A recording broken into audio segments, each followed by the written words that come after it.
కొందరి పోలీసుల తీరుపై ఏపీ హైకోర్టు మండిపడుతుంది. కొందరి వ్యవహార శైలితో ఆ వ్యవస్థను నమ్మే పరిస్థితిని లేకుండా పోతుందని ఘాటుగా వ్యాఖ్యానించింది.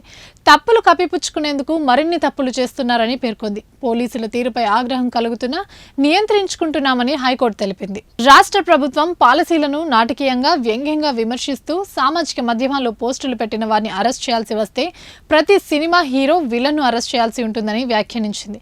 జడ్జీలు కోర్టు హాల్లోనే ఉంటారు కదా, వీధుల్లో జరిగేది వారికి ఎలా తెలుస్తుందని పోలీసులు అనుకోవద్దని హెచ్చరించింది. వ్యంగ్య పోస్టులు పెట్టిన ప్రేమ్ కుమార్ అనే వ్యక్తిని బలవంతపు వసూలుకు పాల్పడుతున్నారనే సెక్షన్ చేర్చిన కర్నూలు పట్టణ పోలీసులపై ఆగ్రహం వ్యక్తం చేసింది. ఈ సెక్షన్ పై కేసు నమోదు చేసి హాజరుపరిస్తే నిందితుని మెజిస్ట్రేట్ రిమాండ్ కు పంపడం ఆశ్చర్యానికి గురి చేస్తుందని హైకోర్టు పేర్కొంది. ఫిర్యాదు అందిన వెంటనే గుంటూరులో ఉన్న ప్రేమ్ కుమార్ ను అదుపులోకి తీసుకోవడంపై పోలీసులను నిలదీసింది. పోలీసులు ఈ కేసులో స్పందించిన విధంగా మిగిలిన కేసుల్లోనూ వ్యవహరిస్తున్నారా, ఇలా ఇప్పటి వరకు ఎన్ని కేసులను ఇలా మెరుపు వేగంతో విచారించారో పరిశీలిస్తామని పోలీసులను కోర్టు నిలదీసింది.